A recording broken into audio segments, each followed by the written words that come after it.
I brought a story to talk to you about today. We're going to look and see what's happening here. We've been talking about the listening rules and how those listening rules will help you in your next class, whether you're going to another pre-K class or a kindergarten class.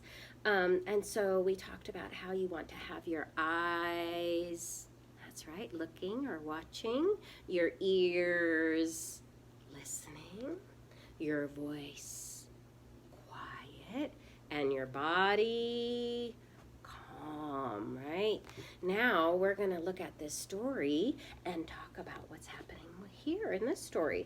So I think looking at where this is, what the setting is, it looks like they're at school. And I can tell because there's a lot of children there and they all look like they're doing some kind of work. And to me, this character right here looks like she is the teacher. She could be a mommy or a daddy, but because they're at school, or a mommy, because they're at school, I think she's probably the teacher, I'm guessing. And it looks like she's talking to this boy right here, this student. So let's read the story and find out what's happening. This is Caleb, and he just started kindergarten. Caleb's teacher, she is the teacher, is explaining an activity to him. And he is using the listening rules to help him. Caleb also needs to focus his attention on the teacher. And do you remember the way that we talked about a good way to focus your attention? You use your attentoscope. And remember, we practiced with our hands, but you don't have to have your hands up to pretend that you have the attentoscope. You can just use your mind to pretend you have the attentoscope. So the attentoscope helps you to focus your attention. And Caleb is using his attentoscope without putting his hands up. He's just using his mind as the attentoscope to help him focus on the teacher and listen to the directions that she's giving. The teacher says to write his name at the top of the paper first, and then to draw a picture of his family. Well, Caleb quietly tells himself over and over what he needs to do. Do you remember what that's called when you say it over and over? That's right, it's called self-talk. And you want to do that quietly so you're not interrupting other people's learning time. But that will help you to remember. So he was saying it over and over again. Do you remember what he had to do first? That's right. He had to write his name on the paper first. Right, on the top of the paper. And then, do you remember what he had to do next? Yes, he had to draw a picture of his family. Okay, so self-talk helped him to remember what he needed to do. And Caleb remembered by telling himself over and over again to write his name first, and then while he was drawing his picture of his family, something happened. His pencil broke. Oh no.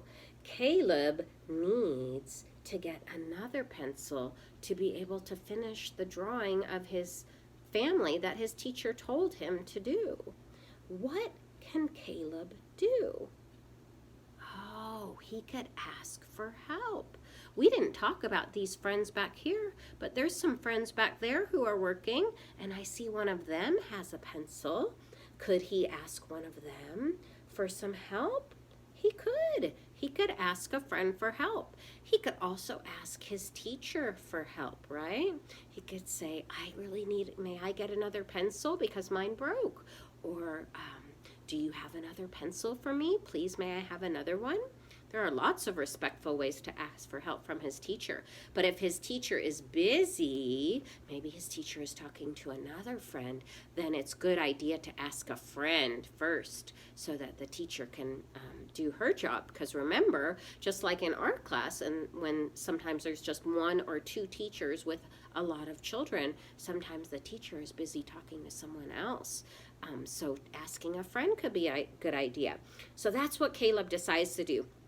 He faces his neighbor and he uses his respectful voice to ask for a pencil. He says, please, may I use your pencil so I could finish my drawing? Or he could say, may I please, do you have another pencil that I may please use? That would be another way. And his neighbor does give him a pencil because that neighbor is a kind friend. She gives him a pencil, and he uses it to finish his drawing of his family that his teacher asked him to do. He focused his attention, he listened, he used self-talk, and he used his assertive, respectful asking voice to ask for some help. And that helped Caleb to do the learning activity. These are the same things that we have been learning about in Green Room, and they are the same things that will help you to be a great learner in your next class, whether that's a pre-K class or a kindergarten class like Caleb is in. All right, my friends, I hope you enjoyed that story, and I look forward to seeing you again really soon. Bye, friends.